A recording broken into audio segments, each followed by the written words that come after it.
What's up, humans? Welcome back to the Human Music Podcast. I'm Luke Rain, and this is episode 72, Alby Makes It Juicy.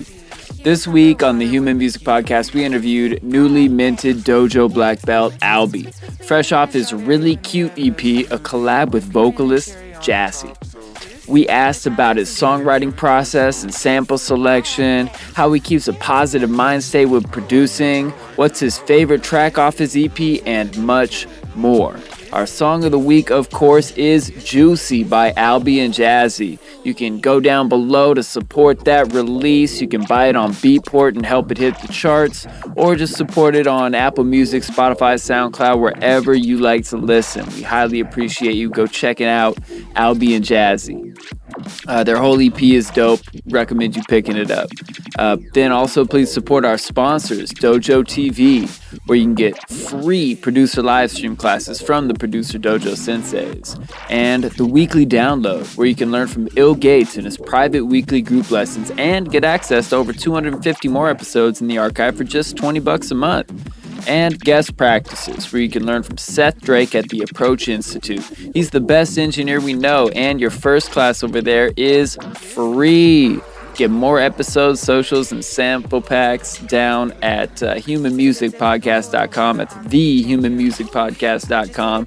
You can follow us on Twitter at humanmusicpod, or follow us everywhere else at the Human Music Podcast. We appreciate y'all for being here. Now let's get on into this episode with Alby. Hello, people of Earth. This is Tesco with Rip Kenny and Trap Jesus, and you're listening to the Human Music Podcast. Woo!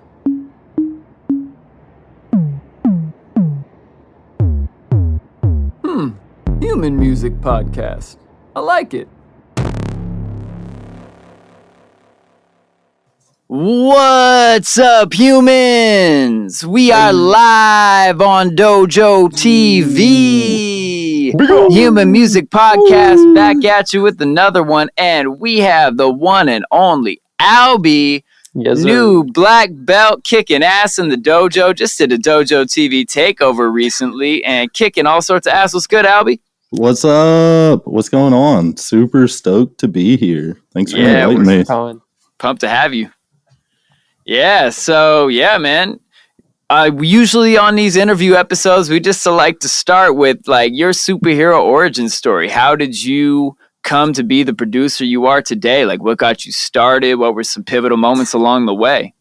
That's a cool question. So I've always kind of been involved in music. Jazzy's here too, but Hey, shout out. But I grew up like playing guitar at a young age, kind of playing drums and everything, bass a little bit. I'd play in like worship band and whatnot at church. And then I actually went into the music program at like our local like community college, like got a little scholarship there. So I like learned music theory and did like classical guitar and jazz guitar. And then that like burnt me out. Basically, I was like, I'm done. Like, this is too much. I do not want to like teach classical music. Like, you know, I'm over it. Like, so I started looking into other things and like didn't really do much with music. And then I guess like a couple years ago, I, started to get back into it more. I was like, hey, hold up. There's actually like new bands. There's like new types of music. Like, what's this stuff? This is pretty cool. Went to some music festivals, and I was like, oh, okay, like, I get it now. And I kind of went from jam bands like Humphreys McGee and, like, Pigeons Playing Ping Pong and stuff. And then that kind of, like, transferred into more electronic stuff. Like, I think the Floozies were kind of like a gateway. Because it was like, oh, what's going on? Dude's got a guitar. Dude's playing drums. Like, they're going hard. There's all these crazy songs. Like, all these crazy sounds, I mean. Like, what's happening? Like, this is a party. Like, this is cool. And then kind of like, I think then I was like, all right, this electronic stuff's cool. And, like, about that same time, I was like, I played guitar a lot. So I was, like, picking up the guitar, like, trying to, like, find bands to play in and stuff. And then that kind of turned into, like, all right, let's do a Floozies type thing and have live drums and a guitar with electronic stuff. And that was like before I started really like producing it all. So it's like that was like it was a lot of fun. I don't want to call it a disaster. Like, a bunch of friends had a really good time at shows, but I was like, all right, I still don't know what I'm doing. And then I kind of found out about Ableton. I was like, oh, like you can do all this like from a laptop. That's pretty neat. Maybe I should look into that, because it's like I've always known. I mean, because like learning music theory and stuff and going to music school, it's like you got to like write down entire compositions like for like an orchestra and shit. And like that's like tedious. It's all by hand, and it's for a song you don't even like. You know what I mean? You're not writing a song. Like you do all this stuff and it's like, all right, hold up. Like they've got this in the computer now and you can do it like at home. That's pretty neat. So like, I guess it was like 2 years ago, I bought a laptop, like this little cheap little PC laptop for like $1,000, and I got Ableton, and I was like, all right, I'm gonna learn to do it. And then immediately you open it up and it's like, holy shit, like what is happening? You know what I mean? Like what, like what? Like, I don't know what to do with all this. I'm not a computer programmer. I'm not like how am I supposed to be creative in this environment? So that was really like the big part where it's like, okay, like you might know how to write songs already, like, or whatever. You might have all this knowledge, but like now you've got to figure out a channel to like put it through, and you got to figure out, all this software stuff to do it. So that's kind of where it was started with like, YouTube University, like watching Mr. Bill videos and stuff like that. And there's a lot of good free stuff online. A lot of good information on YouTube, but there's also a lot of bad information on YouTube too. So like, I guess it was probably a year and a half ago, it was around January or so last year, that I found the dojo. And I was like, oh, okay, this is cool. Like, track feedback, one-on-one lessons, like all that stuff just really was like, okay, this is like, here are all the tools I need to like, learn everything and move forwards.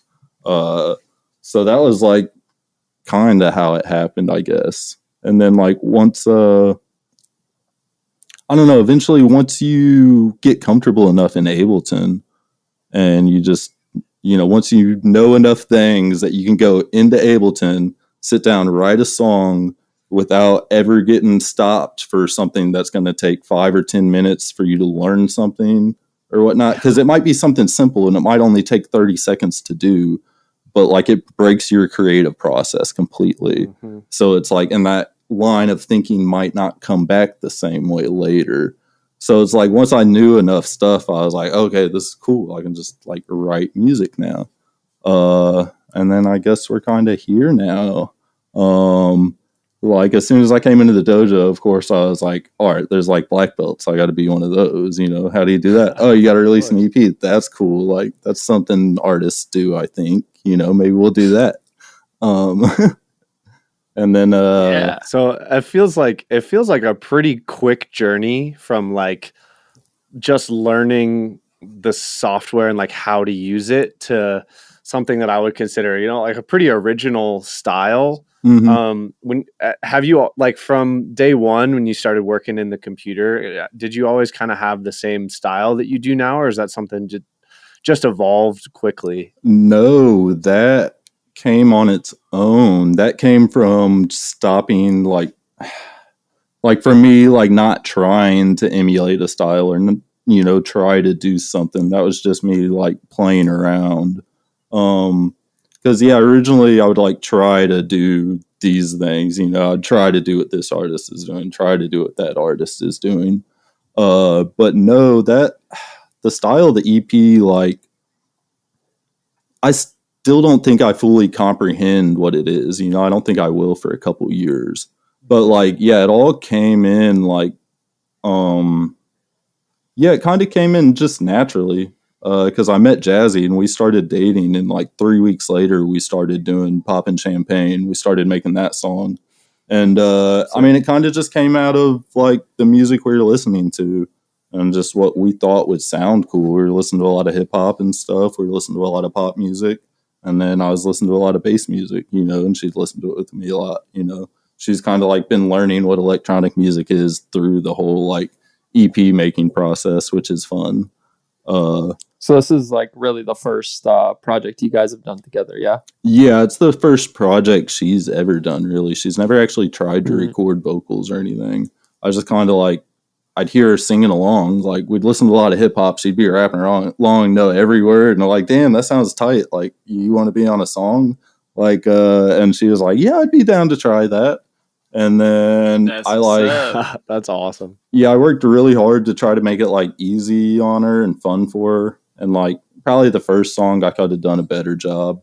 But like, you know, now it's like, I'll wait till we have like, I've got a tight beat, you know, and maybe a melody and everything and really words. And I'll try to keep her with the mic in her hand for like 5 or 10 minutes at a time, you know, and then just like stop and then I'll go play with it later. So there's a period of time that you obviously shortcutted that I went through, and I would say almost everyone goes through, where, like you said, you're trying to emulate people that you like, right? And so you shortcutted that step and you just went to like straight to what do I want to make, which is already like a huge like shortcut level up. But then the other thing is like the fidelity, like the quality of your music, like from like a mix down mastering standpoint, is also really high. Is that something that you had previous experience from, like, you know, music school, familiar with EQs and compressors and all that? Or is that something you learned in the short period of time as well? Because normally you don't see people do both quickly, right? They either land on something original, but like the production isn't super tight, or it sounds really good, but it's like not that authentic.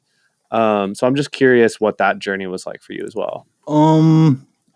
I did a little bit of like mixing stuff when I was younger. My dad would run sound for like local venues and stuff. So I'd like, you know, help him set up the sound system. I'd be watching him at the board and everything. And I knew what a compressor did for the most part when I joined the dojo and everything. So there was a lot of, I was definitely really well equipped when I came into it with like a lot of background knowledge. Like I understood a lot of the terms and everything. Like I didn't have to try too hard to understand compressors and limiters and a chorus and an echo and everything. But yeah, I don't know. It kind of just came along the way. It kind of just came naturally. It was kind of a long question.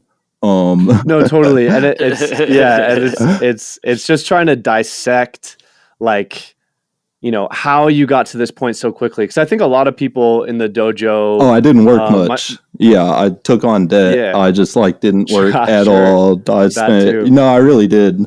I already like hated like what I was doing for work and everything. I spent a lot of time when I should have been working, like in Ableton. Like I just like sacrificed a bunch of shit, like mostly like personal time and like splurging with money, and like, going to work and saving money. It's like, I just didn't do that. I was like, nah, I'm going to spend time in Ableton. I've got to, at this point, like I'm at the point where it's like, oh shit, I've got like a really big chunk of time, like a couple months where I'm just going to be like working and paying off debt. So that's part of it. But I think, I don't know really. So for me, I think some takeaways that I distill from listening to your music that I think might be beneficial for people to hear. First is not over complicating. Like you can have complicated sounding music without over complicating the elements you put into the song, right? You have some very complicated sounding sounds, however you got to them. But there's not like a ton of stuff that's like getting in the way of each one. So keeping what you're making to just exactly what needs to be there and nothing else is a quick way to have stuff sound good. And then also sounds like your background in music, like your ear for when something is not in the right place. That's also a big part of that, right? So luckily being involved in music from a young age, like you had a bit of that ear. And then also, like I said, like keeping your music like complex but simple, just not having anything unnecessary.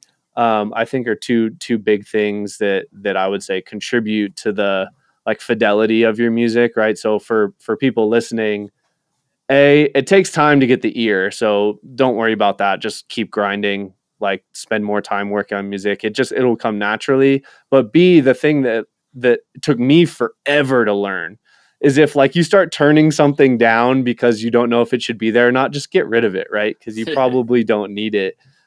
Is there anything else like off the back of those two things that you think would be a good lesson for people? Yeah, for sure. I'm glad you said that. That kind of like put my brain where it needed to be with the whole idea. Yeah, everything has to be intentional. So there's this idea that you need to break everything when you're in Ableton. Like it's a sound design idea. I think it's important that we've got to put ideas into a group. Like, is this an idea that I'm using while I'm doing sound design, or is this an idea that I'm using while I'm writing a song? You know, because like unintentional stuff, those happy accidents and everything, like are awesome for sound design. And like early stages of a song, those are cool. But like once you get down to it, it's like you're playing with sound. So like if somebody's not going to hear the sound, like why is it there? Like everything in your like composition has to be 100% intentional, and it's got to be placed there with like 100% confidence. Like I'm not a confident person, I don't think in general, but like when you're producing, like, and you pick a sound, you have to be 100% confident on where that sound is and that you like that sound. Everything about that sound, you know what I mean? You have to like everything about the sound, and you have to like where you put it in the arrangement. So yeah, sample selection's everything. And if you're doing sound design, then you know you're just using your own samples. So the same thing applies. Sample selection is everything in a song. Yeah, if you don't, I'm quicker to like, instead of do a bunch of sound design on a sound that doesn't fit, I'm going to look for a new sound. I'm going to put a new sound in there like 99 times out of 100, you know, because it's like if that sound doesn't sound good, then why are you using it? You know, if it's not the sound you want, then get the sound you want. It's like, sure, like you can theoretically make any sound out of anything. Like we could take a white noise sample and like this might be good as an exercise to learn some stuff, but like you could probably turn a white noise sample into a kick, into a snare, into a synth. You know what I mean? Like you could manipulate it enough to where it's like, all right, cool, I've got a synth, I've got a bass line. You can make a whole song out of it, but like, you know, is it going to sound good timbrally? Like you made a whole song and that's what you wanted to use.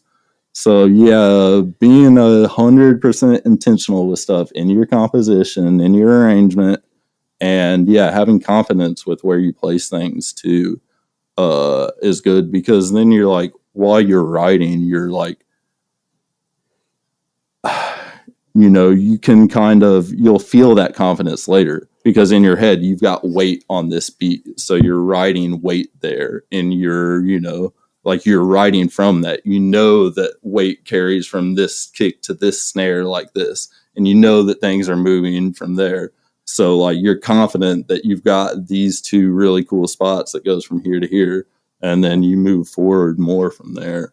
I think one thing that helps me a lot is working in really small chunks, like a 2-bar chunk, and not moving forward from anything if I'm not happy about something.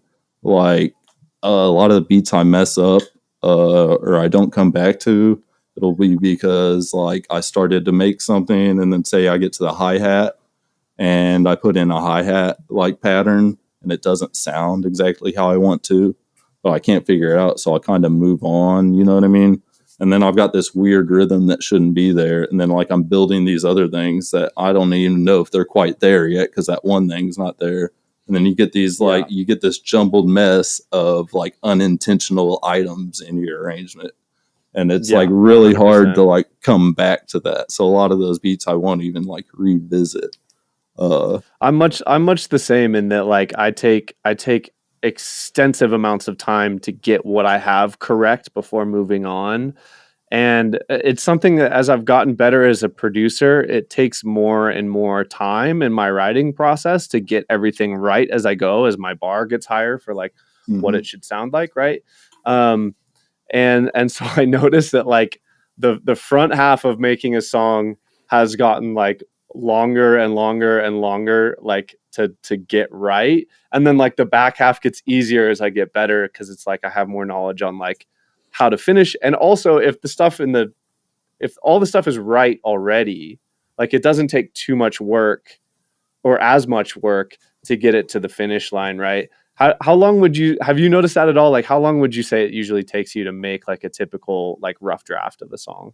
A rough draft of a song, I like to spend about 6 or 8 hours. So a day, and I do it in like basically 2 sessions. I'll start and then I'll realize like, oh shit, I haven't eaten anything. And then I'll like go eat and smoke and then come back. And then, yeah, because like you can do timer beats and you can do it in 30 minutes, but that's not the pace I like to work at. I'm not going to have like those like really nice hand-picked sounds if I do it that way. So yeah, and sometimes that 6 hours, like I won't like the beat, you know what I mean? And I won't come back to it. Or like sometimes it'll be pretty much a whole song and it'll be arranged. But sometimes it'll be like, a little 8-bar section, a little 16-bar section, a little 8-bar section. And like the only thing I like out of it is like a little 8-bar section. But I can go from there. But generally what I find is that like no matter what part of it's good. So if one part of it's good, I know that it's going to be complete. I don't need to add effects to it. I don't need to add, you know what I mean? I don't need to change stuff. It's already mixed. It's like, for me, it's already mastered because I'm doing it myself most of the time. I'm just smashing into Pro L2 basically. Lately, I've been starting in the red when I make my beats, but I don't know. I keep having people telling me that like, my mix sounds good or my master sounds good. So I was like, okay, maybe I'll just keep doing it myself. Because I kind of like, I don't know.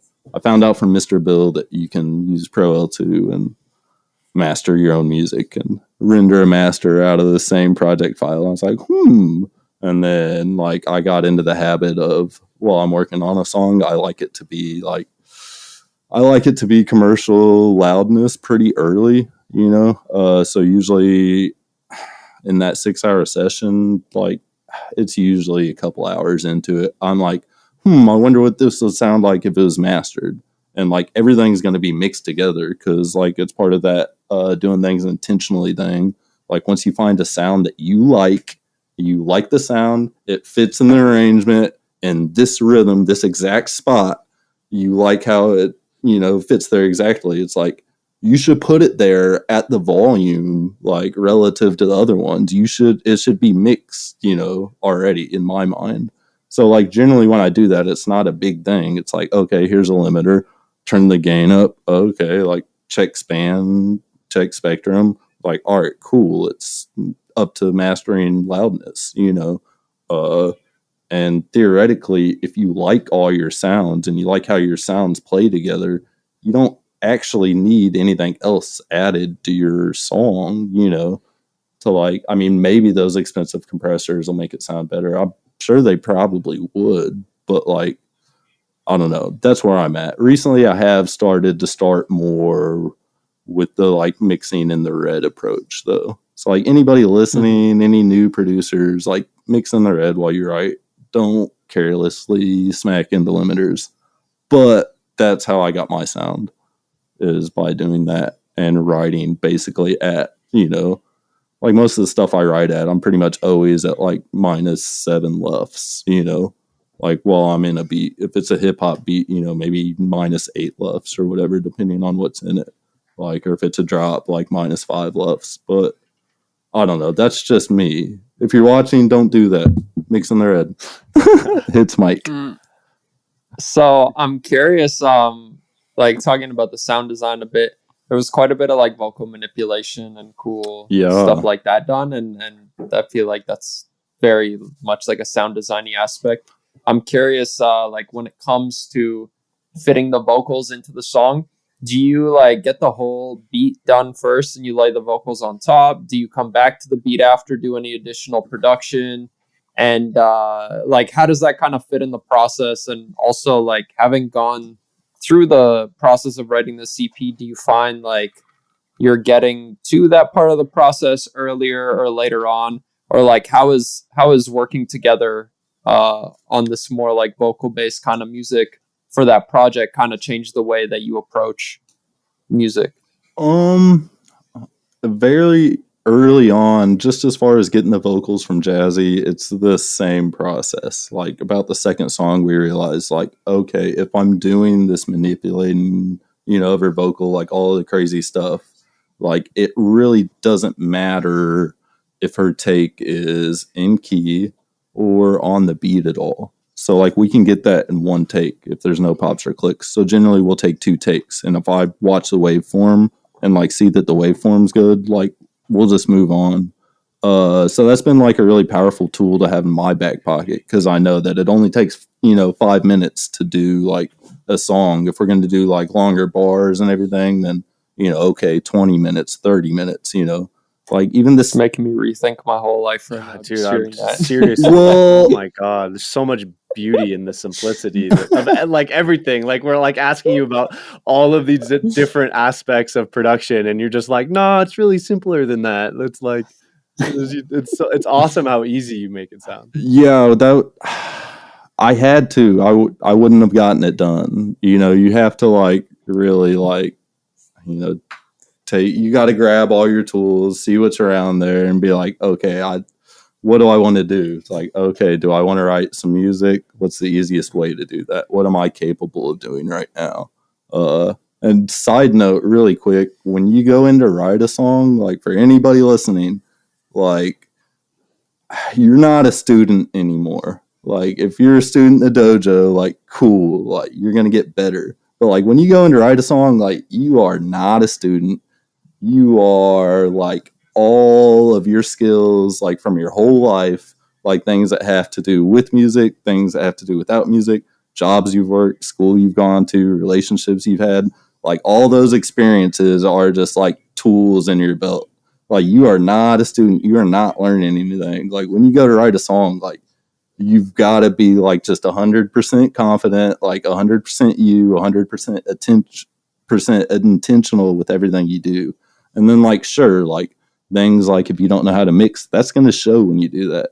But like if you go in to write a song like that, I feel like a lot of the times you're going to end up, it's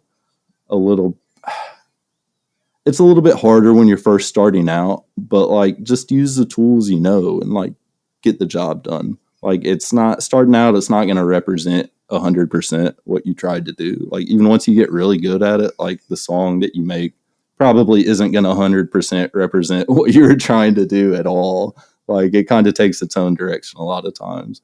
But yeah, just for anybody out there learning, like when you go to write a song for that 30 minutes or for 6 hours, whatever it is, you are not a student anymore. Like you just got to be the best that you are, use all the tools in your belt. Like don't think about the tools you don't have. Don't try to learn new stuff. Write a song.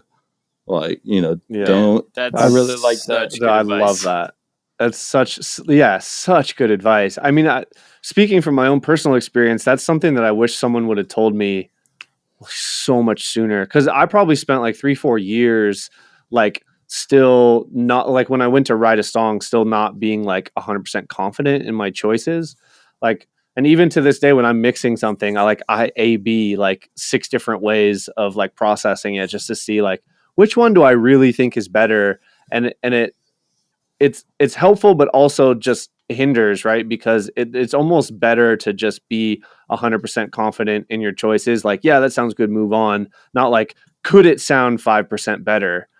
Because like all of those, could it sound 5% better? Like add up to like not as much improvement as you would like. Right. So like having such a big period of time where I wasn't thinking like that, like when I went to write a song, I was still like not super confident in my choices. I feel like it led to a lot of overcomplication of the songs, right? Adding a bunch more parts. So I'm like, it doesn't really feel done yet, or like I didn't know what done would sound like, or I wasn't confident in the choice that I already made to be like, yeah, that's enough, right? Like I like that. That's enough. I just didn't think that way. So for everyone listening, like that, like put a lot of weight in that piece of advice. It's like incredibly good advice. Yeah, that's one thing I wish I could just like transfer to people, but there's no combination of words really that can describe that to just help it click for somebody. But I feel like in like the decade plus that I've been making music, now when I sit down compared to before, it just feels like the resistance is gone. And it just feels like I don't think about my decisions. You don't even need to be certain about your decisions so much, but you just need to, like, I feel like for every like action you do, a bit of your willpower gets depleted, or your mental energy, or whatever you want to call it. And now that one move you do can take 0.1% of your mental energy, or if you think really hard about it, it could take 5%, but there's really no difference in the move. It's just your uncertainty. And I think for all of us, we're at the point where we've done everything enough times to where using a multi-band compressor or doing this sound design technique doesn't really mean shit, because there's no novelty to it. We watched that tutorial like 3 years ago and then failed miserably at it like 20 times, and then had a few successful times doing it, and then came back a couple months later and realized that we didn't need it in 90% of the times that we used it in those older songs, and blah, blah, blah. And all of that comes down to now you look at a multi-band and you don't feel any kind of way towards it. You just see it for what it is and use it for when you need it. And when you're at that stage, you truly come to realize like how little effects and all that stuff you really need to use, and how much of it really comes down to leveling and all of that. And I think just the more confidence you gain and the less fucks you give in the decisions that you're making, the more of that mental energy gets preserved for doing the cooler stuff like later down in the writing process. But yeah, that's something I always think about, because I'm like, it's that like inner feeling where like I don't feel any type of way about doing like any part of the process anymore. Mm-hmm. And there's really no difference between me now and me then for a lot of the stuff I'm doing. Because again, it's not complex techniques. Writing a chord progression, I was able to do that a couple years ago, but I just made it into this like beast in my head, kind of, or I would overthink it, or think back to that tutorial I watched or whatever. But yeah, hopefully that makes sense. Yeah, it made a lot of sense for everybody in the chat. Yeah, I found this. I liked what you said about not using a lot of effects and everything, because like if you're a person that uses a lot of effects and racks, like here's what you need to do on your next beat, like on the next song you make. Go in, make a whole song. Do not use any effects. You can put a limiter on the master. That's it. If you need to cut lows out of something so you can have a sub in there, you can do that too. And maybe you can use a side chain. That's it though. No effects, nothing. Like just go in and find sounds that sound good and make a song out of it. I've even found that high pass filter is something I was overusing. And like I got it pointed out to me when I was working on a track with that Ill Gates was helping me finish, and it was like, it's like, hey, there's something like your strings, like what's going on? Are you filtering them out? And I like went and looked in it, and I was like filtering all of the string samples. And he's like, yeah, take those filters off and send it back. I'm like, oh yeah, no, those strings sound way better. You were like taking out like the round body of it. And so it's like, like you say, like it's not about the effects you put on or the craziness you add to things. It's about like starting with good sounds and intentionally putting them into good places. And even if you don't use a single effect, your song can still slap. Like those are all like the frosting on the cake. But if there's no cake there, nobody wants a pile of frosting. Yeah, that's a great analogy. And I think that's one of the big reasons why I really like this EP, is because you have all of the frosting, but there's a very solid cake underneath. Like you have these really like strong arrangements the vocals are like memorable and fun and like quirky and unique and different, and like all of the like quote unquote songwriting components are there, like the vocals, the arrangement, blah blah blah. But then you guys also do some really cool production stuff on top, and I think a lot of the times like people think it's like all the cool production stuff that really makes the song, just like the icing doesn't make the cake. All the cool little production ear candy and stuff isn't really what makes that EP great, but it helps enhance like all of those fundamental parts. And you know, I definitely have found myself, and I think this is a common trend, but find myself like skipping some of those like songwriting components of the song and jumping towards like the production kind of stuff, and then later in the process realizing like I was missing some core components that could have made that like process go smoother, you know. But yeah, I just wanted to throw that out there because that was one thing I appreciated listening through, is like everything felt like a full song. It didn't feel like it didn't feel like it was being carried by this like cool sound design technique that, you know, or this wave table that I haven't heard before or whatever. Like everything fit together and like knew its place, you know? Hey, I appreciate that. Yeah, for sure.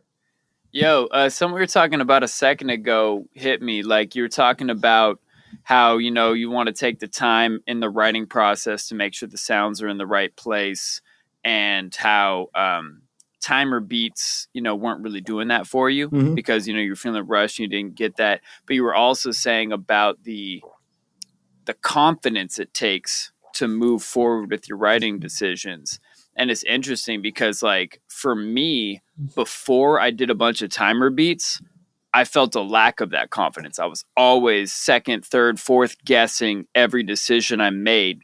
And while I don't do a ton of timer beats now, the year I spent, I think it was maybe 2018 or 2019, just doing a shit ton of timer beats, like broke that part of my brain that was always second guessing everything. And so like I really appreciated timer beats for that. But I did find, like, looking back on a bunch of those timer beats, it was like, oh yeah, I would just grab any sample and write with it.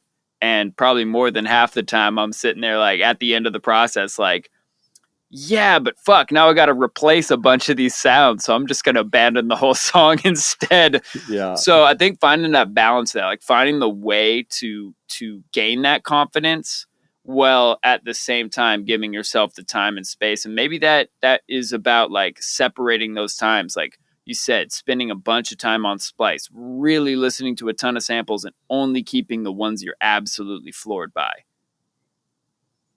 That I was going to say that ties in perfectly to a question we just got in the chat from OGK. He wants to know about your sound selection and how you got so good at sound selection so quickly. Sound selection being hard for everyone. What would you say contributed to, you know, knowing what sounds to pick, and how to get there quickly? That's a great question. I haven't even been watching the chat. But yeah, my background helped a lot with that. But then listening to a lot of music helps a lot with that. Just listening to like the samples that they're using, the sounds that they're using. It's kind of so like with kicks and snares specifically, I use a lot of Matt Zoe's kicks from his pack.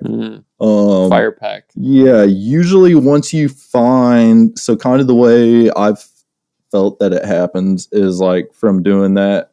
So like I'm all about Jay Dilla, and I found this Jay Dilla pack, you know what I mean? And there's some like kicks and snares in there, and like I don't know if he actually made them or whatever, or if it was like a posthumous pack. But anyway, like I've got some of those kicks in there, and they sound dope on their own. But like once you start putting those in tracks and then kind of like A-B'ing them, like look, like let's say it's a kick, for example, you know what I mean? And we've got the kick at -6 dB, and we're listening between the two kicks. It's like once you start finding good kicks, like those other kicks aren't going to match up.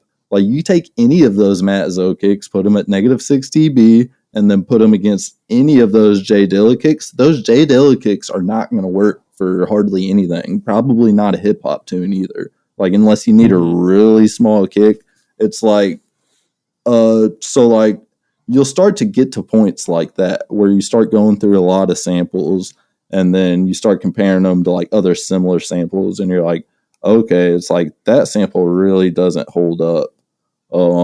So yeah, you got to listen to a lot of them too. And like when I'm on Splice, like sometimes like for that Matt Zoe for the kicks and snares, I knew those were good. Hexus told me those were good and I didn't know what good kicks and snares were. So I bought those. And then after I bought those, now I know what a good kick in the snare sounds like, you know? But for like other sounds, like when I'm going through a pack, like I'll go through 1,000 and, you know, 1,000 sounds and pick like 10 of them. You know, like you'll just go through and like find sounds that sound good to you. Yeah, I'm gonna pause on that really quick. Mm-hmm. I doubt many, if any, people in the chat or in the three of us go through 1,000 sounds and only pick 10. Well, you can like, go through them real quick. Yeah, I know, but like button. that's still that's 1%. That's 1 in 100 you listen to that you like. So I think one thing that might have flown over the top of my head and others that I just realized is that like that's a lot more time picking the samples that are even in the folder that you have to pick from than I spend, or a lot of people probably spend. So more time getting just only great stuff to choose from is probably something that would benefit anyone listening to this, that, you know, something to take away. Yeah, and that's just been like that large amount of time has just been recently, which we talked about this before the stream, I think. So we'll go back over it. As recently, I've kind of noticed that, like, you know, when I get to write a song, I don't have as many good samples as I want to have right at my disposal. And like recently, I felt like I kind of like leveled up a little bit on hearing how good samples are. So it's like at that time where I'm really coming back through and looking again and like sort of restocking, doing like a re-inventory or whatever you would call that, like of my whole library and kind of leveling it up. But yeah, well, there's tons of sounds out there is the thing. And if you go in and just buy a pack here and there, it's like, okay, or how many sounds in that pack do you actually like? And like, do you have to go through that whole pack to find those couple of sounds that you actually like? So it's like, it can seem, when you're like looking for samples, it can seem sort of disconnected from the actual songs, like from their end result. Like, what I mean by that is like, okay, so yeah, you have these big piles of samples, like all this stuff you can choose from. But like at the end of the day, that one sample is going to be in that one song in that one place. You know what I mean? Like, you needed that sample. Like, how are you going to, it's one sample and you're going to spend some time, like however long you take to make your song, like a little bit of that song making process is going to be devoted to that one sample. Like pretty much everything we're doing when we're making a sound is like, okay, we're going to work on this sound now. Now we're going to work on this sound now. So like that one sound, that one sample, like you're going to use it for your song. So like if you spend that time, I don't know, I've just recently really, Kenny Beats talks about this a lot. I learned a bunch from, you know, watching his videos, watching his streams and everything. But yeah, he talks a lot about this, just like, you just got to be prepared with like all the best samples that like speak to you. You know what I mean? You don't want just like, okay, I've got the samples to make these beats and these beats and these beats, and I got this person's basses and this person's basses. It's like, no, you need to be equipped for you, for the things you like, to where when you sit down and make whatever type of beat it is or whatever type of song it is, like you're just ready and you've got this stuff on deck and it's stuff that you liked and you picked out and you're ready to use. Because like that gets to more of the intentional writing. Because like the more I think back, like I was not this prepared when I wrote the EP. You know, I was still learning all this stuff. Like I had that pack of kicks and snares from Matt Zoe, and that helped me a lot. You know, because it's like, all right, cool, I got sick drums. I just got to like match everything. And And quick note, learning to like mix my songs around the kick and snare at like the same level, like really helped me writing. Because usually if you've got the kick and snare at the same level, like you can just mix everything up to that, you know. You mix your sub around your kick, and then you can mix everything else like around that level. And if there's like discrepancies between it, like you just switch out the kick sample or switch out the snare sample. You know what I mean? That helped me a lot. It kind of gave me a little bit of like ground for songs, because like in the whole EP, between the verses and the drops, like the drums are pretty much the same volume. Like maybe the verses are a decibel lower, like, and maybe I'm smashing into the limiter harder on the drops. But like other than that, like kicks and snares are at the same volume. It's just like, you know, the more appropriate sample for the drops, it's just going to hit harder. Like how we talked about earlier, how those Matt Zoe kicks hit so much harder than the J Dilla kicks. You know what I mean? You would use more of like a Dilla kick for like your hip hop verse, and then you come in with a hard Matt Zoe kick for your drop. You've still got your drums all at the same exact volume. You're just using more appropriate samples. So that makes me think of something, and we also got a kind of relevant question here in the chat from Mike E. Camel Hotline. Shout out. He's asking, have you tried using a difficult sample as a challenge, like something you wouldn't gravitate towards? I just want to throw a little tidbit sprinkle here and pass the question back to you. I feel like it kind of ties into the sound selection question, though, because I think, like you mentioned a point as well, like there's a lot of different sounds you could use and for a lot of different purposes. I think the most important thing is just knowing like why certain sounds are used in each genre. So like for dubstep, why do snares typically sound that way? Well, it's because it has to cut through the mix, so it needs to be very present, have a lot of highs, it needs to have a lot of intensity, it's an aggressive genre, blah, blah, blah, versus like the Dilla kick, right? Like what's the context that sample's used and so on. I think as long as you know like the characteristics of each sample and you can kind of think logically about like why is this being used in this genre, then you can start to make a bit different choices, and like you can dive more into the quote unquote shittier samples to get like a more, I don't want to say unique sound, but like that's one of the ways, right, is like using samples you wouldn't typically think of. And as long as you know like, all right, I use this snare for a dubstep track and it's slightly less intense than your virtual riot dubstep snare, maybe that means I have a bit more room to layer on like a white noise tail or something on the snare to match it a bit more. I think as long as you have that kind of awareness, it becomes a lot easier to use these quote unquote difficult samples. You typically find they just need to like fulfill a certain like frequency range, have a certain amount of transients, be mixed at a certain level, and so on. And contrast between everything is very important as well. But I'm curious, like for you and for your sound, when it comes to sample selection, like, do you have like any like area of your production where you tend to like lean more towards like traditional sample choices versus something a bit more experimental, like for your drums or your sound design or anything like that? Or do you have any like feedback for Mike as far as like using difficult samples? Yeah, so anytime you're writing a song like and you're in Ableton, you need to use the best tool for the job. That's not always the sample dry. Like usually you're gonna have to tune the sample, you might have to warp it a little bit. And then sometimes you're gonna need effects on it. And then sometimes that's just not going to cut it. Sometimes you're going to need to make a sound. You're going to need to break out a synth. Sometimes you're going to need to make a weird sound. And I find myself using weird sounds a lot. Like I'll hear something and be like, that's not what, I was looking for. But I could see how that could kind of like play the same role. And then I'll start messing around with that. And then a lot of times that, takes you to cool ideas.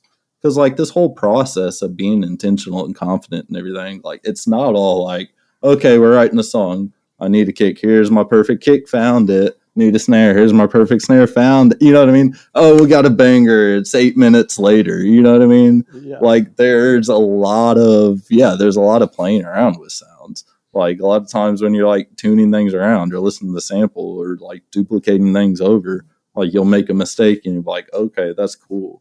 So like that's where these happy accidents come into play and everything. But it's important to know that like you can have happy accidents along the way. You can do all this experimental stuff.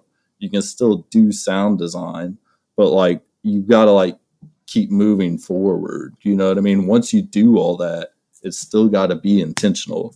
Like, you know what I mean? You've got to say like, I like that sound design that I did 100%. I like how I tweaked this weird sound and it went from here to here. And it's like, I meant to, you know, that works with the arrangement with what I'm trying to do. Because like sometimes when you like start trying to use a weird sound that's not supposed to be there, I don't know, you'll just end up maybe wasting time. But that's kind of like, you get to a weird point at that if you're like not being completely productive and you're messing around with weird sounds. It's like, okay, if you keep going in Ableton and messing with weird sounds for an hour, like you're going to have some more material to where you come back to it tomorrow that you can kind of work through it. You know what I mean? You can hear what's cool out of it. Cause like, Yeah, I think, sorry. No, you're good. Go for it. I was going to say, I think there's a distinction here that I'm picking up from you, that there's a big difference between a difficult sample and a different sample, right? Like something that is different or weird or that you wouldn't usually use, but still works well in the context of the song is a lot different than a difficult sample, which is something that might be perfect, but needs more tweaking than others and takes too much of a breaking out all the fine tools to make it work. I think that might be a good differentiation here that I picked up from you. That is like use different samples, but like don't make the process like harder than it has to be for the sake of like for the sake of using something like strain. Yeah, exactly. Right. Like use a different or weird sample all day long. But if it takes too long to get it right or to get it to fit, like just pick something else. Cause like you said, like you got to pick the right sample for the song to start with and then be confident on that. If you pick something that's a challenge and you're screwing with it and you keep coming back and tweaking it, like just taking time away from like getting the actual writing done. Yeah. All right. True. A lot of by the way, your mic dropped a little bit. Yeah, I'm having trouble with this. Point that back at you. No worries, bud. All right. How's that? Nice. All right. Cool. So when you're in the writing process and having trouble with the sample like that, like you know it's the right sound and you can't get it there yet, I guess I would suggest leaving it there, like keeping that like sort of like intention in your head when that part of the song comes around, you know what I mean? And then moving forward from there so you can keep working and everything. And I think a lot of times taking time away from it and then coming back to it could be productive. So at that point, even though I say everything needs to be intentional and confident, you can intentionally and confidently leave that sound that's not done right there. You know, and it shouldn't mess up too much stuff. Because I think if it's the correct sample and it's being difficult, then that sounds like, you know, something that needs to be fixed on the producer end. You know what I mean? Like there's nothing wrong with the sample. Like you just need to know more as a producer. So like for the sake of continuing writing, move on with that. Put it on your notes and everything. But, you know, when you come back to it, there's stuff you need to learn. So it's like, that's a real good separation right there. Like if you're a student and you're learning a bunch of stuff, you haven't put out any music, you can't confidently say, yeah, I'm going to sit down and make a beat and like, it might not be good, but it'll be release ready. You know what I mean? And if I do 5 of them, I'll have one that I could confidently release, you know, at least a 2-minute beat, you know, like until you kind of get to that point. Yeah, just make notes of that and then move on. and then look at, I don't know, with Ableton's warping and everything, everybody here, if you're in Ableton, which I assume everybody is, you need to be like fucking masters on every warping algorithm in Ableton. And I guess this could kind of segue into the vocal processing that we started talking about earlier, and then kind of went away from, because with the vocal processing, I'm using a lot of the complex pro mode. So complex mode, which I think it defaults on, is like complex pro mode with the formants all the way down, I believe. So you pop over to complex pro mode and then you can play with the format knob. Yeah, you should be able to effectively go in and write. You need to be 100% on those fucking warping modes. That's the thing. If you're running into that issue a lot of times where you have the perfect sample and you can't quite get it to fit right, you need to practice more with the warping algorithms, because technically that sample should fit there. So yeah, you got to play around with them a lot. Really the complex pro mode and with warp markers and everything. And it's super confusing at first. But yeah, that's really a bread and butter of like using Ableton. Is those warp modes. Yeah, like most of the vocals, if they weren't auto-tuned, so like I said, we would record vocals a lot and they wouldn't be quite on the beat, you know what I mean? Sometimes we'd record them without a beat, honestly. And then so I'd come in like in the complex pro mode and like I would put in markers for it. And sometimes I would chop it too. And it really just takes time doing that. So just like playing around with it, warping a bunch of stuff, seeing what it sounds like, warping vocals, playing around with the different settings, see what settings, sound like what. With vocals, I usually use the complex pro mode on like, maybe 45 for the format setting. And then the envelope, I think defaults at 128 and I just leave it there most of the time. And usually that sounds pretty good. And that's generally all you should need to get a sample to fit. Like you should be able to, if the sample is perfect, you should be able to like manipulate it to that point. A lot of times not warping the sample as much as possible can be cool. So if you turn warp off and can tune it in and can chop it up like that, you'll usually like retain most of the natural timbres. Once you start going into the warping modes, though, which you're going to have to do with some of them, you start getting sort of artificial timbres. But yeah, with the vocals on the EP, we would, pretty much everything is warped in that complex pro mode. I'm doing a lot of basically drawing automation. Oh, you can't see my mouse. I started drawing a little loop with my mouse, if you guys didn't see it. But I would draw an automation with the clips. Sometimes I would, we wanted the fake sound, the artificial sound. So like I would be, even though you can warp things, or I'm sorry, not warp things, tune things like a sample that's out of tune, you should be able to tune it and chop it without warping it and get it pretty close. You know what I mean? But yeah, we would warp most things because we wanted to do that. And honestly, with a lot of samples, you're going to have to warp it a little bit. But yeah, we would do a lot of downward pitches. I hear hip hop does that a lot. They'll have just to do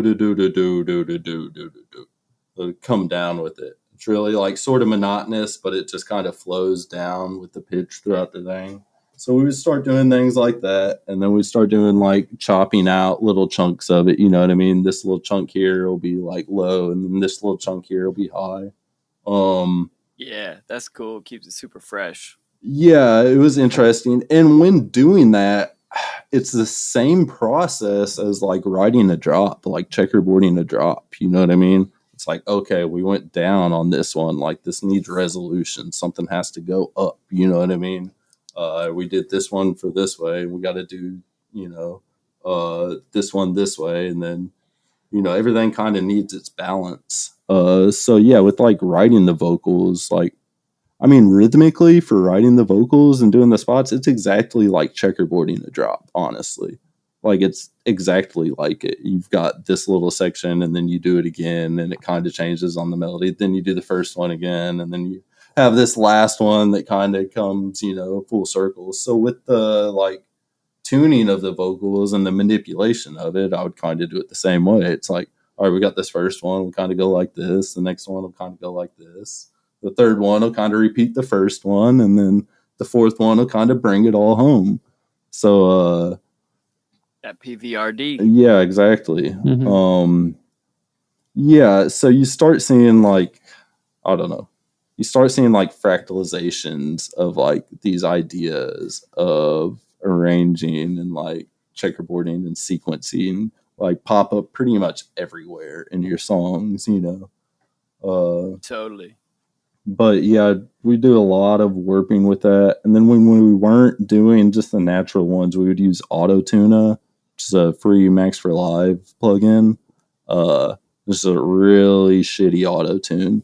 Like, so shitty it like messes up the phase of the vocals. So like I'd put that on and then I'd have a utility on it afterwards soloing the left side just so like you'd have a mono vocal again. Just because the phase was all messed up. But yeah, anytime we were using the auto tune, I would be manually tuning the vocal into it. So in the complex pro mode. So a lot of the thing I don't like about auto tune in general is like anytime auto tune sounds unintentional, that's just like, it's, I don't know. My ears hear right through it. You know what I mean? It's like you weren't trying to do that. So like with having the auto tune, like I would intentionally, instead of having like a key selected, I would have certain notes selected at certain times and maybe automate that. Or maybe I would, you know what I mean, like tune into it. So the auto tune is definitely grabbing this one note right there. You know what I mean? And like that all kind of just was basically treating the vocals the same way I would treat like writing the main like lead sounds or bass sounds for a drop, Nice. Like essentially the same way. It's an instrument and you're telling a little story with it. You know what I mean? So yeah, that was a thing because I really like the auto tune and I feel like the EP does. I mean, it's pretty heavy auto tune. But Which auto tune was it? Auto Tuna. Like tuna fish. Oh, okay, yeah. Yeah, it's a free Max for Live patch. And I just use it on like the 100% setting, like the maximum or best quality, I think it's called. And then like, just solo one side, so it's mono again. But yeah, if you, I feel like auto tune that's intentional. I like when it's just like randomly hitting notes. I don't care for it too much. Yeah, I feel you.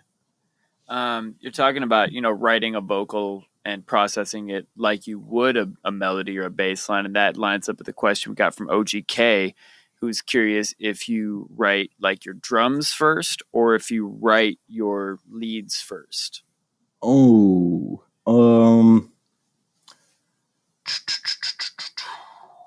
that's a good question. Generally drums. It's always different because sometimes you'll have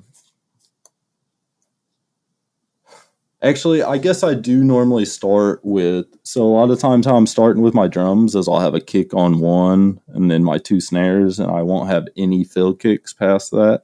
Yeah, and then like I picked that up from Hexus too. Yeah, and then maybe I don't remember if he told me that or if I don't know. Anyway, It was on the weekly download he did about drops. Okay, sick. I think I heard Mr. Bill say it one time where he like did it in the stream and he was like, that's pretty much all we need for electronic drums. And then he moved on. I was like, what? And then like later I kind of realized like, oh, okay. But yeah, I'll generally start like that. So like maybe I'll have that and then I'm playing around with my lead sounds from that. And then generally once I have like lead sounds that I like, maybe then I'll know where that fill kick comes in, like where that weight needs to be. But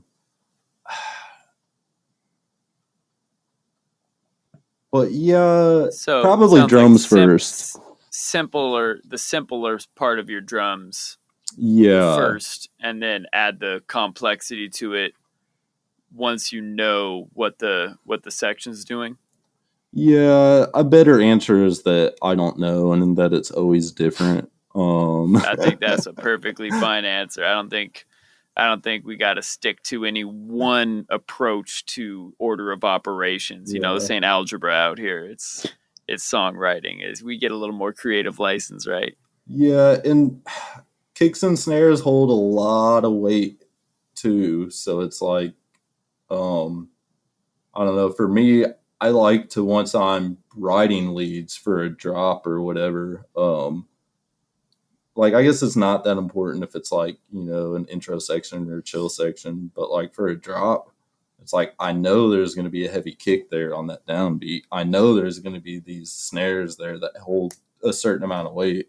So like I'm generally going to get those there pretty quick, you know, in the writing process, just because they're kind of throwing those leads back and forth, you know. I don't know, everything plays together in the song. Like when you're done with the song, like all people hear is like a string of music. It's just one sound. It's just the song. So like, yeah, I think, I don't know. Yeah, it's weird. Everything kind of happens at the same time. But I think it's really nice when you're writing lead sounds, like for a drop specifically, if you can have like a whole beat done under it. So you got like perks, you got a kick and a snare, you got a sub going. Like you got a whole song to where it's like, okay, I could write anything over this. I could put vocals over this, or I could put drop sounds over this. Like I think that's a real strong place to be in writing if you can get there. Yeah, if your drums and bass work, the drop works, right? Mm-hmm. Yeah, amen to that. Definitely makes it easier. Yeah. We got a couple more questions here from the chat. Big up, chat. Big up, chat. Chef Womp is asking, very relatable, how to not feel cringe when coming back to old tracks. How do you approach it? I never go back. I delete all my old tracks. The best way to not feel cringy. That's the ultimate even look. No.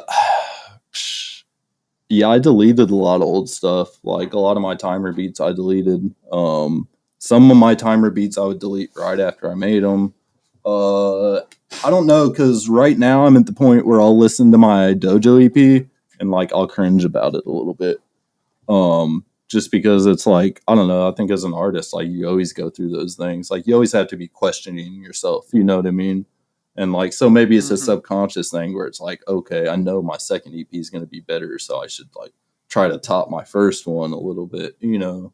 But yeah, I don't know. That's a tough question. I think you should get feedback on that old stuff, and maybe to those people that you're asking with feedback on, you ask them if it's an idea worth moving forward on, because then it doesn't matter what type of mood you're in, and you can like get somebody else's help with whether or not you should move forward with that, or like what directions you could maybe take with that. Yeah, because I don't know, you can go back and forth. Like I said, right now, like I don't like my Dojo EP that much. Like I know it's good, but it's like I listen. Yeah, right. Well, thank you.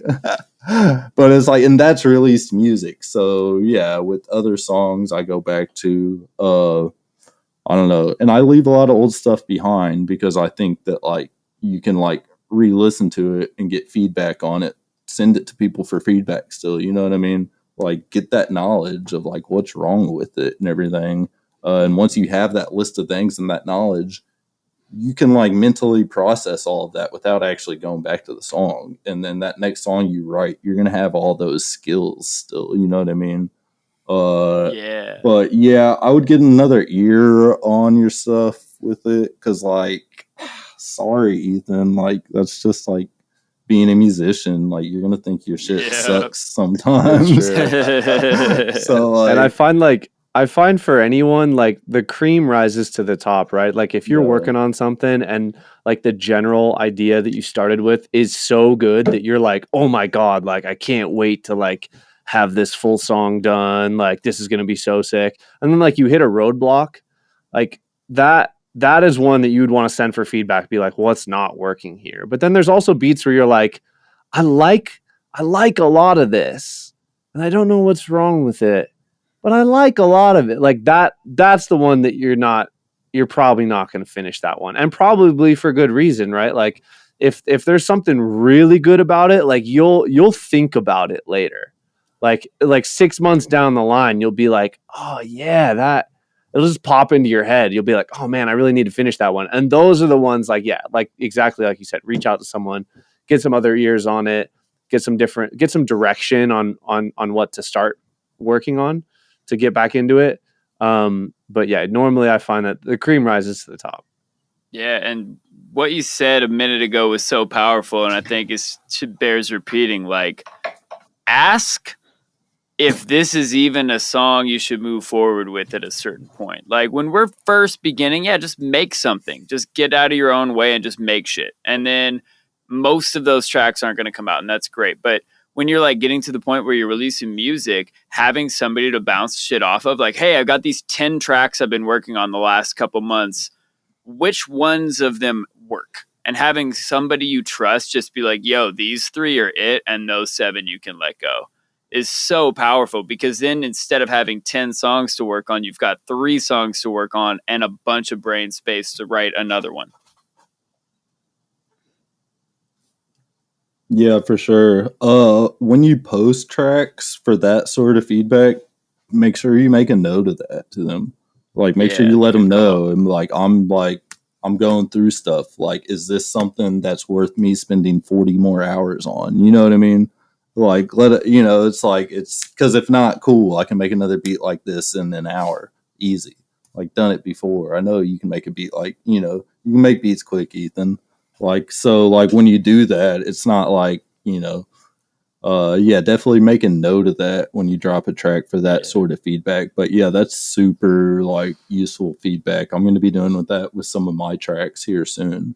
You know, it's like, all right, because I'm not sure like which ones are actually worth it. I know they're all kind of tight, you know what I mean? But it's like, that's huge. Like I wish people would take your advice when submitting for feedback on stuff like that, because sometimes, you know, like, you know, a producer is good and they submit a track and you're like, you know, like, I don't know if this is your best. And then sometimes they submit one that's like, oh my God, this is amazing. But then like, you don't, as the person giving feedback, like, you don't want to tell them like, yo, don't, like, this one's beneath you, like, just make another one. Yeah. Like, that's something that someone giving feedback, unless you ask for that, rarely is brutally honest enough to give you. But for me, the producer, oh my God, would I hope that someone would tell me that, because that's going to save you a lot of time and energy on the ones that don't matter, right? But like, rarely, if ever, does someone put that as a footnote in like asking for feedback. Like, and you know, if like, if you don't feel like this one's working, like, I have some reservations too, just like, let me know it's not the one and I'll make another one. Because that is such more useful advice than like, yeah, the B section could be better and the lead, like, you know, screw with that, and like, you're just going down the wrong path, right? Yeah. So really keep that in mind when submitting. Yeah, I think, you know, it's important, because sometimes you think the song is so dope because of some little ego hang up where it's like, oh, I pulled something off that I never pulled off before. I applied what I learned in the YouTube tutorial successfully, and so this song must be good. Or I spent 50 hours on it already, it must be good. And it's not. And you need somebody to tell you that. And sometimes you might be like just in your own head and be like, oh, this sucks. I try to do something and it didn't work, and you show it to somebody else and they're like, nah, fuck you, this is gold. Like, speaking of which, in the chat, Stephen Chaos put, did any of you know that Dior almost didn't release 5 Hours? I'd love to know the rest of that story, because, shit, son, like, classic among classics, and apparently it almost didn't see the light of day. So, It's so many stories like that. getting trusted ears on stuff is Dude, important. every track is like that for me. When I'm writing something, I always hit a point where I'm like, maybe I'm just gonna call it, like, fuck it, I don't know. And then you keep pushing and you get to the end but those are with the ones need to be finished, right? But that happens frequently. Yeah. We got another question from Blue Matrix. Shouts out Blue. How much time do you spend daily or weekly learning and practicing since you came to the dojo? And like, how much weekly download are you watching? How much like Ableton specific learning are you doing? Oh, that's a good question. All right, we'll break it down. Right now, 0. I just started giving feedback. I've been writing music, the past couple months, no time. Like, I've been giving time back even a little bit. Like a year and a half ago when I joined the dojo, it was 12 hours a day for a while. Like, I binge watched all the weekly downloads in 2 weeks because I got this thing where I could join for $1 or whatever. I was like, oh, cool. I'll just absorb all this information and then keep looking for free or cheap stuff because I was doing YouTube stuff. And then I started watching, and then I was like, oh, this is super useful. They've got track feedback. They've got all this and that. One-on-one sessions. This is cool. Yeah. So, for a while there, for a couple months, I was just doing nothing but that, 10 hours a day, on YouTube, on Google, in Ableton a little bit, but I was just, learning about all these things. And then I think, once you get a handle on things, I started doing more of, I'd be trying to spend 6 hours in Ableton a day, and then maybe 2 hours learning or whatever. But you burn yourself out doing that. I think towards the time that about, because I got to the point where I was doing maybe I'd do an hour of video stuff a day, and then I'd be making a timer beat. And a lot of timer beats I would spend closer to an hour on, just because, honestly, doing a timer beat in 30 minutes is hard, and, just getting started and finding a little thing, it was a little more comfortable for me to do it like that most of the time. But I was doing that, every day, and then, I'd be doing other stuff. But, yeah, I spent way too much time for a while, and it did kind of, burn me out. I kind of had to, find more of a healthy routine. But I mean, at a certain point, you've got to translate that into writing music, because you can't be, or you should be a lifelong learner. Everybody should, you know what I mean? Everybody's a lifelong learner. If you stop, you'll whatever. But eventually, you can't just be a student your whole life, you know what I mean? You've got to get that mentality, you've got to find that separation on the mentality of even while you're a student, you've got to be able to come in and write like a boss, you know what I mean, when you're writing a track, and just let yourself write, even though you are a student and you're still learning all these things.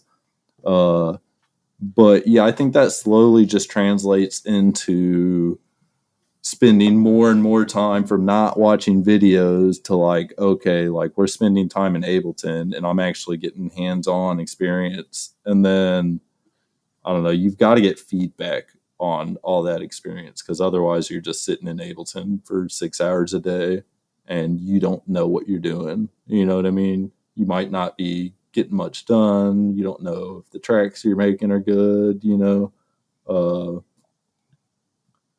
So yeah, I think there's probably a couple months of and even before those couple months, like I was spending a lot of time watching Mr. Bill videos and like, you know, other stuff. So yeah, it was a solid couple months of doing a lot of video work and everything. And then like once you do all that, you'll have like references and stuff like, okay, I know I can come back to this video and learn this or whatever. But like I would say try not to like overthink most of the areas, you know what I mean? Like you want to just like get like a general like understanding of each area, you know, like don't stress about mastering each one, because like, you know, like you don't need to master the echo plugin, or you don't need to master like, you know what I mean, like using this plugin or this synth or whatever, you know. Like, but you just want to have all that knowledge sort of there at your head so you can kind of use it combined with all of the other stuff. But yeah, that all just translates into time of writing songs. And then once you do it wrong enough times, you start like seeing these little right ways to do it. And like, oh, I'm going to start doing that more. And then you slowly start getting better from there. But yeah, it was a lot of time at first. Now I probably spend like 2 hours a day in Ableton, I'd say. Like there's probably maybe 2 days off a week, and then like 1 or 2 days where I'm spending 6 to 8 hours or whatever. I'll just get like sidetracked. But yeah, you definitely have to like make it a habit. Me starting out with like saying, okay, I'm going to do this full time as a student, like, and just like treat it like you would, like if you're going to school, like, yeah, I'm not working right now. I'm taking on debt because I'm learning stuff. I'm going to do this. Like maybe not the best idea because this isn't like a great career path. You know, you're not going to start getting checks anytime soon. Like I did, it was for $10. Like, I don't know what I'm going to buy with that. Yeah. Like, you know, but like, yeah, doing that, like starting out heavy on it, it kind of helped me like get into the habit of this is just what I do now. You know, that really should be like the question, not how much time do I spend a day doing it. It's like, you know, it should just be like subconscious in your head. Like you just wake up and like you're not trying to learn stuff. You're not trying to write a song. You just like start going about your day. And then because it's a normal day for you, you open up Ableton and spend 3 hours in it, you know, and then go do other stuff just because that's part of your process. That's who you are. That's what you do. Amen. Building strong, healthy habits. Yeah. Yeah. So I wanted to make sure I got back around to this. Early on in the conversation, I asked the chat, you know, what their favorite tune off the EP was. And people were all over the place, which is a dope response because it means, you know, it's like people like the whole thing. And then I wanted to ask you if you have a favorite off of it, and if so, why? Probably Don't Tempt Me. Just because, like, I don't know. That it's almost, it shouldn't exist, really. Like, it's kind of like the verses are like pretty standard hip hop, you know what I mean? Like hard 808s, like you know, big snares, and the vocals are just silly, like how it starts out like I'm so modest, purple hair goddess. Like it's like, okay, she called herself modest and like, you know, called herself a goddess in the same line. It's just fucking funny to me. That shit. And then Yeah, that's great. Yeah, the build-ups took forever. Like me getting the drum beat right on the build-ups, and I think like eventually adding like an extra little vocal layer. Like I went back and forth with Richard 6th Street like for fucking, oh man, hours, tens of hours. Like so many feedback sessions, like one-on-one sessions on getting that build-up right. Because it's like weird, like you've got these hip-hop verses, and then all of a sudden you're going to go to the pop chord progression for a build up into like a, you know, a bass drop. And it took a long time to get right, to just get it. A lot of like moving drums like milliseconds over and everything. Like, and we ended up like gridding the kicks and snares for the build up, and that's like what fixed the problem, is like just gridding the kicks and snares. For What do you mean gridding? Like getting putting them on the exactly on the grid. Yeah, the rest of the song had a ton of lilt to it.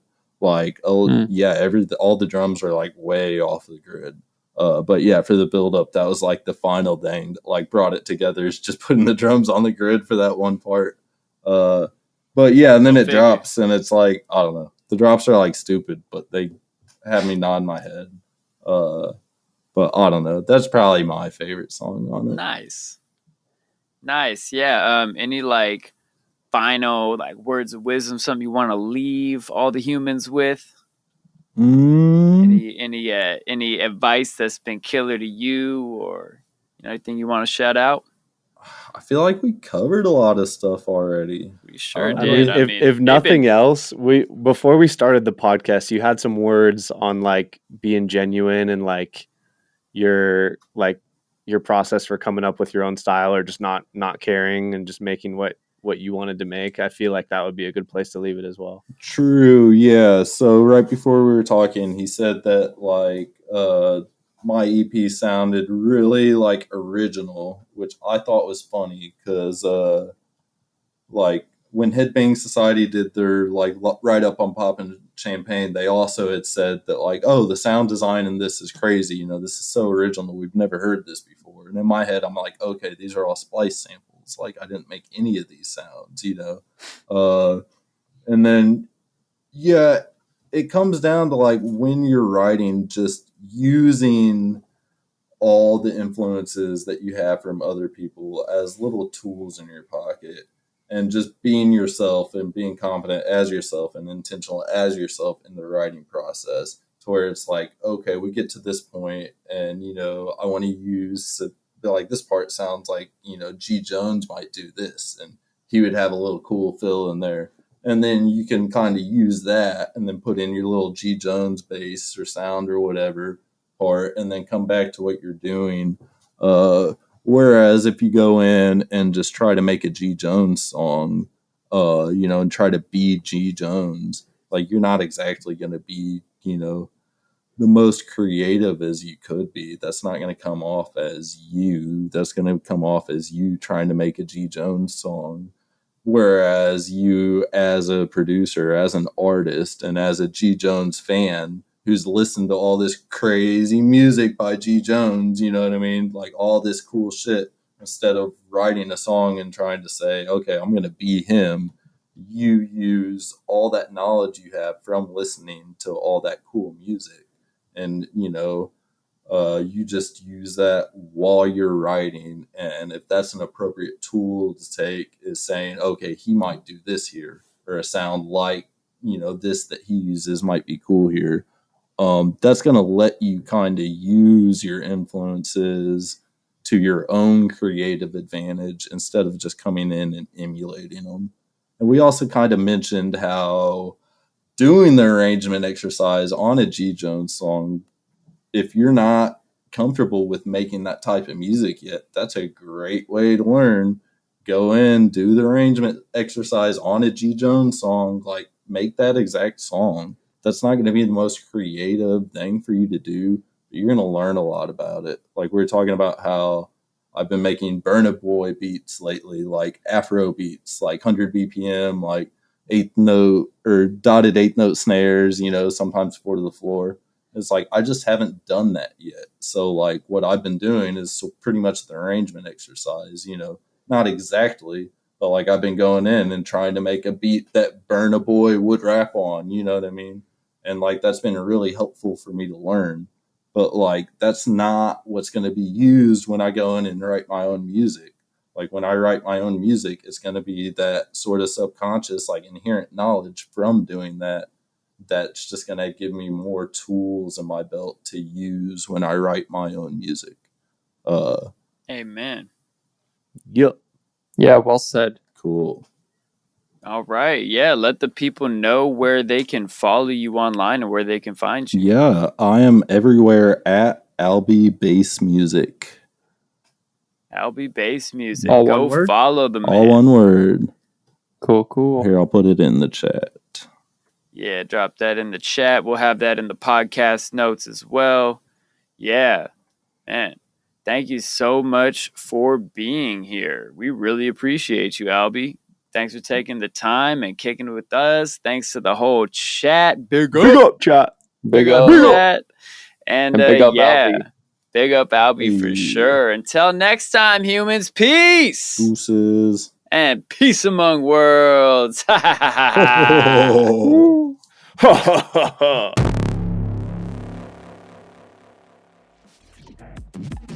All right, humans, thank you so much for being here with us. And Alby, on behalf of all of us, thank you. Make sure you follow Alby. His socials would be down below, and follow him on your favorite streaming sites. We got a few of those down below where it'll take you right to his track Juicy with Jassy.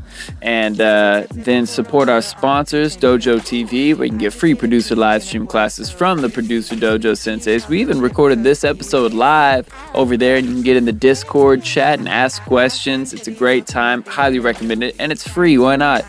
The weekly download, where you can learn from Ill Gates and his private weekly group lessons and get access to over 250 more episodes in the archive for just $20 a month. And guest practices, where you can learn from Seth Drake at the Approach Institute. He is the best engineer we know, and your first class over there is free. Hit up our website, thehumanmusicpodcast.com, for more episodes, socials, and free sound packs. Follow us at Human Music Pod on Twitter, or at The Human Music Podcast on Instagram and other socials. Follow me at Luke Rain Music, or at What Would Trap Jesus Do. Follow Rip Kenny at Rip Kenny Music, and follow Tesco at I Am Tesco. All right, y'all. Till next week, when we'll be back with Cryptochronica. He's back for a second episode. If you haven't heard him yet, go check him out. In the meantime, he's way back the first 20 episodes. He's in there somewhere. But yeah, Cryptochronica, that's going to be a good time. We'll see y'all next week. Peace, humans. Peace among worlds. I like it.